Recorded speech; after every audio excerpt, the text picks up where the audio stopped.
आलूआ बहाने मछली खिया देला राजा जी। आलूआ बहाने मछली खिया देला राजा जी। मछली के कांटा हमरा गड़ गेलो राजा जी। मछली के कांटा हमरा गड़ गेलो राजा जी। अगल में डॉक्टर बगल में डॉक्टर अब ना बचबो राजा जी। अगल में डॉक्टर बगल में डॉक्टर अब ना बचबो राजा जी। दोनों हाथ में हथकड़िया लगा देवो राजा जी। दोनों हाथ हथकड़िया लगा देवो राजा जी। पानिया बहाने दरुआ पिया देला राजा जी। पानिया बहाने दरुआ पिया देला राजा जी।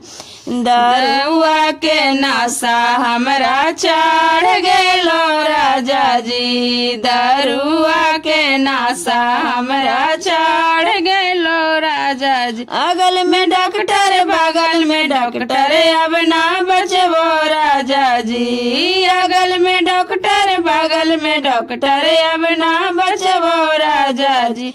दोनों हाथ हथकड़िया लगा देवो राजा जी। दोनों हाथ हथकड़िया लगा देवो राजा जी। सगिया बहाने भंगिया खिया देला राजा जी। सगिया बहाने भंगिया खिया देला राजा जी।